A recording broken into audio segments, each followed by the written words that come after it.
बिस्मिल्लाहिर्रहमानिर्रहीम। अच्छा, अगली नज़म है मेराज। दे वलवला शौक जिसे लज्जत परवाज। इसके अल्फाज थोड़े से ट्रिकी हैं लेकिन बड़े गहरे हैं। वलवला शौक यानी शौक का वलवला, लज्जत परवाज ऊपर परवाज करने की लज्जत जिसको आ जाए ना, जिसे पंजाबी में कहते हैं ना, चस पड़ जाए ना जिसे। दे वलवला शौक जिसे लज्जत परवाज, कर सकता है वो जर्रा महु महर को ताराज। जर्रा हो के बिना वो पूरे महु महर को मुसखर कर सकता है। और तख्तो ताराज जिसे हम कहते हैं ना, तो एक लिहाज से तबाह बर्बाद भी अगर कहना तो वो कर ही सकता है, अगर जर्रे को एटम के माने में लें। ऐसा ही है कि नहीं? और इकबाल जो है वो एटॉमिक जो एनर्जी थी उससे वाकिफ था। कई शेरों में उन्होंने बात की है एटॉमिक एनर्जी की ना, सीरियसली। लहू खुर्शीद का टपके अगर जर्रे का दिल चीरे, वो इसी फ्यूजन रिएक्शन के ऊपर ही शेर है टेक्निकली। तो दे वलवा वो उन्होंने कहा क्या कि एक एटम भी उसको चूंकि फड़कने की और तड़पने की और आगे बढ़ने का चूंकि उसके अंदर शौक आ जाता है ना, तो देखें वो क्या क्या नतीजे कर दिखाता है। हालांकि होता है एक एटम। तो दे वलवला शौक जिसे लज्जत परवाज, कर सकता है वो जर्रा महु महर को ताराज। मुश्किल नहीं याराने चमन। अब हमने भी पिछली जो थी तन में तकदीर, उसमें नहीं बात की ना कि हर तरफ मायूसी है और अजीब सा मामला है, तकदीर का भरोसा करके बैठा है। अब वो अपने याराने चमन, जो चमन के दूसरे यार हैं, उनको सबक दे रहे हैं इकबाल के। मुश्किल नहीं याराने चमन, मार का ए बाज। बाज के साथ लड़ाई करना, उसके साथ मार का करना भी कोई इतना मुश्किल नहीं है। पुरसोज अगर हो नफस सीना दुर्राज। पुरसोज मतलब सोज हो, उसके अंदर दर्द हो, जज्बा हो। नफस कहते हैं सांस को, सीना दुर्राज, दुर्राज कहते हैं तीतर को, यानी कि तीतर के सीने से जो सांस निकल रहा है, अगर उसके अंदर भी जज्बा हो ना, तो वो बाज से लड़ जाए। जिसको वो दूसरा शेर है ना, लड़ा दे बबोले को शहबाज से। यानी कि अगर इंसान के अंदर जो कुव्वतें हैं बेसिकली, जो जिसको हम बातनी कुव्वत कहते हैं इंसान की, यानी अगर वो बेदार हो जाए और वो अपनी सलाहियत को पहचान ले, तो मेरा ख्याल है कि यहाँ पे वो ये कहना चाह रहे हैं कि अगर वो उसको पहचानने के बाद उसके ऊपर अपनी मेहनत को लगा दे, तो वो एक बड़ा कामयाब इंसान जो है वो दुनिया में बन सकता है। ऐसे ही यानी कि यहाँ जो शौक मुराद है ना, जो बड़ा खूबसूरत लिखा है कि ये शौक जो है, या इकबाल जब भी शौक और मोहब्बत और इश्क की बात करता है, तो वो ये कहते हैं कि असल में ये इश्क रसूल है सल्लल्लाहु अलैहि वसल्लम। और इसको आप इससे जोड़े ना मेराज का जो लफ्ज़, कि आप सल्लल्लाहु अलैहि वसल्लम की जो मेराज है, वो सारी आपको मुझे सबक क्या देती है कि आप सल्लल्लाहु अलैहि वसल्लम की देखें पहुंच कहाँ तक है।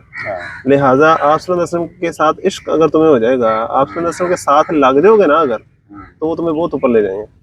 इस तरह मतलब मिसाल के तौर पर हम सहाबा कराम रज़ियल्लाहु ताला अन्हुम को देखते हैं, कैसे उनके इर्द गिर्द आप सल्लल्लाहु अलैहि वसल्लम के जितने इर्द गिर्द लोग थे वो सारे ऊपर हो गए।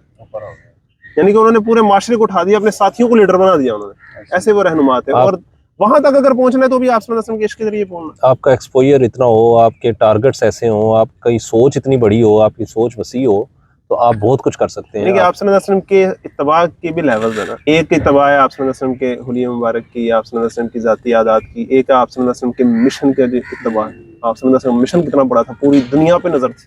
Purpose of life, purpose of life देखें, उनकी निगाह कहाँ तक थी और कहाँ तक उनका, जैसे कहते हैं, एम था उनका कितना हाई। उसका अगर कोई इत्तबा करे, इत्तबा की बात है ना, तो आप सल्लल्लाहु अलैहि वसल्लम जहाँ तक पहुंचे हैं, तो मुसलमानों को, मोमिनों को भी तो अल्लाह ताला ने फिर वहां तक आप सल्लल्लाहु अलैहि वसल्लम के साथ लेके जाना है ना। आप सल्लल्लाहु अलैहि वसल्लम जहाँ तक पहुंचे हैं तो जन्नत की सैर की, और फिर आप अल्लाह ताला से मुलाकात वाले जो मामलात हैं जन्नत में जाने के बाद, जो मोमिनों को नसीब होने हैं, तो वो सारे मोमिनों को कैसे नसीब होने हैं? आप सल्लल्लाहु अलैहि वसल्लम के रास्ते ही नसीब होने हैं। तो आप सल्लल्लाहु अलैहि वसल्लम का इश्क अगर किसी के अंदर आ जाता है, तो उसकी फिर पहुंच बहुत ऊपर तक हो जाती है। एक कौम के अंदर आ जाए, चाहे वो एक फर्द के अंदर आ जाए। और फिर वो बात है कि तीतर भी होना तो वो लड़ पड़ेगा बाज के साथ, और वो साहबा की वही बात है ना, 313 भी है तो 1000 के साथ लड़। और ये एक हौसला दिलाने वाली बात है कि एक मुस्लिम कौम अभी अगर इतना सोच भी नहीं पा रही कि हम हिंदू कौम से अलग एक मुसलमान कौम के तौर पे एक अलग मुल्क बनाएंगे, उनको ये कहा जा रहा है कि अगर आप इस काबिल हो जाए ना, तो ये सुपर पावर्स भी कुछ नहीं है। आपके सामने फिर कोई कुछ नहीं होगा अगर आप अपने अंदर एक जो है वो जुर्रत पैदा करें और अपना एक मकसद पैदा करें। ताल्लुक पैदा कर लें, क्योंकि आप सल्लल्लाहु अलैहि वसल्लम के ताल्लुक की बिना पर ही तो पूरा जो है ना, दीन मुहम्मदी की बिना पर ही तो अलग है ना। असल में तो दो कौमी नजरिया सारा क्या है।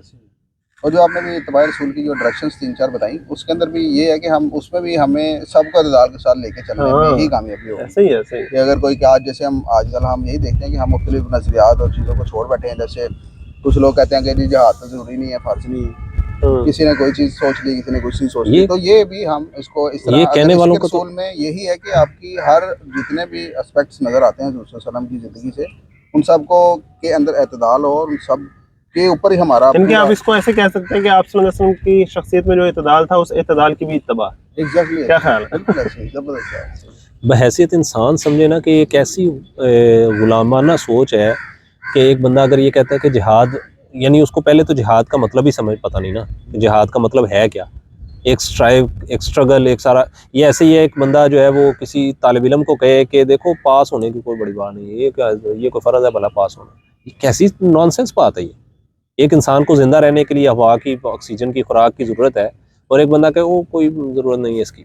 ये कैसी नॉनसेंस, ये कैसी सोच है कि इंसान को अल्लाह ने पैदा किया, दुनिया में भेज दिया, अब वो समझता है कि बस ठीक है कोई बात नहीं, चल रहा है तो चल रहा है। तो इंसान अगर मेहनत करे तो बहुत ऊपर तक जा सकता है।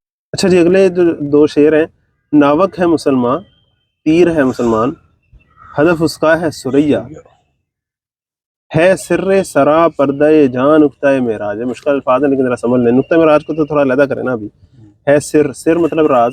ये जो सरा पर्दे जान है ना, ये एक पूरी जो तरकीब है, इसका मतलब है जान की खलवत का राज। यानी कि जान की खलवत का क्या है? दिल जिसके अंदर जान है, तो दिल की का जो राज है ना, जान की खलवतगाह का जो राज है वो नुक्ता मिराज है। मिराज का जो नुक्ता है ना वो है ये राज। क्या मतलब कि इंसान की जो खुदी का राज क्या लें दूसरे अल्फाज में, जिसको हमने खुदी का सिर नेहा कहा था, कि इंसान अगर अपनी खुदी को पहचान ले तो उसे समझ आएगी कि मिराज का नुक्ता, फिर उसे समझ आएगा। अब उस जमाने में गौर करें ना कि वहाँ बहस चल रही है मिराज की, और जब नया नया अंग्रेज आया है और रैशनलिज्म आया है और सर सैयद अहमद खान का पूरी एक फिक्र आई है, मिस्टर एक आया है मौलवी के मुकाबले में, वो जितने हमारे तावीलात कर रहे हैं, कुरान के जो मोजज़ात हैं उनका इनकार हो रहा है, सारी चीज़ें सर सैयद की फिक्र में, उस सारी को तरफ पस मंज़र में रखे ना। एक जो मिराज को कह रहा है कि यार ये तो ऐसे ही था और वैसे ही था, ये तो, और हज़रत मूसा अलैहिस्सलाम का जो असास है उन्होंने दरिया को दो टुकड़े कर दिया, उसको कह रहे हैं तो मद्दुजज़र ही है, मद्दुजज़र का भी जिक्र आना है। वो सारी कैफियत में इल्हाम इकबाल क्या कह रहे हैं, तू मानिए वन नज्म न समझा तो अजब क्या, अगर तुम्हें वन नज्म इज़ा हवा मा ज़ल्ला साहिबुकुम वमा गवा, वो जो सूरत है जिसमें मिराज का जिक्र है, अगर तुम्हें उसकी समझ नहीं आ रही तो कोई अजीब बात नहीं है, तुम्हें समझ आ भी नहीं सकती। क्यों? है तेरा मद्दुजज़र अभी इस चांद का मोहताज, तुम्हारा अपना मद्दुजज़र जो है वो भी चांद का मोहताज है। एक तो ना ज़मीन में जो वाकई मद्दुजज़र होता है समुंदर का, एक तेरा मद्दुजज़र से मुराद है मेरा अपना मद्दुजज़र। हर बंदे का मद्दुजज़र होता है ना, मेरी ऊंच नीच भी तो होती है ना, अंदर से जज्बात का इंबसात और इंकबाज होता है, मेरा मूड सही मूड खराब, मैं खुश गम, मैं पुरुमीद मायूस, ये सारी चीजें भी तो एक्सटर्नल फैक्टर्स की, मतलब एक्सटर्नल फैक्टर में चांद, मतलब चांद का मोहताज, एक्सटर्नल फैक्टर्स की मोहताज हो तुम अभी खुद, तो तुम्हें क्या समझ आनी है कि मिराज क्या होती है, नजमी दावा क्या होता है। अंदाजा करें, एक है कि आप अपने एक्सटर्नल फैक्टर्स से मुतासिर हो रहे हैं, एक आप अपने एक्सटर्नल फैक्टर्स को मुतासिर कर रहे हैं, आप अपने माहौल को मुतासिर कर रहे हैं, एक आप माहौल से मुतासिर हो रहे हैं। जो माहौल से मुतासिर होने वाली बात है ना, उन्होंने मैं समझता हूँ वो तो बिल्कुल डेड जो मैटर है ना उसकी अलामत। देखें ना, आप यहाँ गिलास रख दें, बाहर गर्मी होगी गिलास गर्म हो जाएगा, बाहर ठंड हो जाएगी गिलास ठंडा हो जाएगा, ऐसा ही है ना। तो अपने माहौल से मुतासिर अगर एक शख्स हो रहा है तो उसके अंदर तो समझे जान है ही नहीं, वो जो है ना सिरा पर्दा जान, उसकी तो जान समझे है ही नहीं। जानदार अगर है तो उसने बाहर से मुतासिर होने की बजाय बाहर मुतासिर भी करना है। तो अगर इंसान वाकई ऐसा है कि उसने पूरी कायनात का जो उसे अल्लाह ताला ने खलीफा बनाया था, तो उसने पूरी कायनात को मुतासिर करना है, पूरी कायनात को आगे पीछे करने की उसके अंदर अगर हिम्मत है ना, जज्बा है, और उसका तीर के तौर पे उसने लामुतनाही हुदूद में उसने दाखिल होते जाने जाना है, और उसकी असल कहाँ है वो तो पहुंच ही नहीं जा सकता। यानी कि जो खलीफतुल अर्ज जो बंदा बनाया अपने आप को पहचाने तो इधर तक पहुंच जाता है, जैसे वही खुद ही। हाँ, यानी कि वही बात है कि यहाँ बड़े खूबसूरत अल्फाज लिखे हैं कि अगर इंसान जो है वो ये समझ ले कि वो अनासर अरबा जो हैं, जो सारी डायमेंशन हैं, 3 डायमेंशन, फिर 4th डायमेंशन टाइम की, इन सब डायमेंशंस का अगर इंसान अपने आप को कैद समझता है कि भाई हम इससे बाहर तो नहीं ना जा सकते, हम तो अब यही इसी के कैद हैं और इसी में हमारी सोच है, मादियत के अंदर ही हमारी सोच है, तो फिर चीज़ें समझ में नहीं आ सकती। जब वो ये समझेगा ना कि मैं इन चीज़ों पर हुक्मरान हूँ, अल्लाह ताला ने मुझे इन पर खलीफा बनाया है, फिर वो अपने आप को इसके ऊपर समझेगा ना, फिर वो अपने आप को इनसे आज़ाद होने का कोई तसव्वुर कर सकता है, फिर उसको मिराज समझना इतना मसला नहीं होगा। टेक्निकली हम जो है वो इन्फिनिट डायमेंशनल चीज़ों तक को हम स्टडी करते हैं मैथमेटिकली, कि अगर होती तो क्या होता, कैसे होता, इस अंदाज से हम सोचते हैं। इंसान इस जगह पहुंचा है, लेकिन वो टेक्निकली जब चीज़ों की बुनियाद रखता है मोमिन ने इसको कैसे अपना सरमाया हाँ। बनाया या नहीं, ये हाँ असल ये बात है, यानी कि मोमिन जो है वो इस डायमेंशंस का मुताज नहीं है, बल्कि वो तो इससे आज़ाद है, वो तो इससे परे उसकी जो है ना सरहद अखलाक से भी आगे उसकी सोच जाती है। यानी वो ख्वास जो खमसा हैं, हाँ हवा से खमसा। ख्वास खमसा, उनसे भी वो ऊपर, यानी कि हाँ यानी कि इसको जब इस्लाम और सेकुलरिज्म वाला जो बयान है ना, मेरे जो उस्ताद हैं डॉक्टर बिस्मी साहब, वो जो पढ़ाते हैं, तो सेकुलरिज्म की जब वो डिफाइन करते हैं ना उसको, belief that laws and education should be based on facts and science, उसमें फैक्ट को जब डिफाइन करते हैं ना, तो कहते हैं आज की साइंटिफिक डेफिनेशन फैक्ट की क्या है कि हर वो चीज़ जो आपके वासे खमसा में आ सके, या उसके ज़रिए आप उसे प्रूव कर सकें, ठीक है, या कम से कम कैलकुलेशन में आ सके, ठीक है, तो वो तो है फैक्ट्स साइंस एक्सेट्रा, इस पर बुनियाद होनी चाहिए चीज़ों की। लेकिन हकीकत को डिफाइन करना पहले सबसे, ये एक मसला है ना। अगर आपने हकीकत सिर्फ इसको समझ लिया और इसी के अपने आप को क्या समझ लिया, तो फिर तो आप भी सिर्फ मादे हो गए, क्योंकि आपके अंदर रूह है जिसकी बिना पर आप जो है वो आला हैं, जिसकी बिना पर आप जो है वो कहाँ तक जा सकते हैं, तो वो तो फिर पीछे ना रही।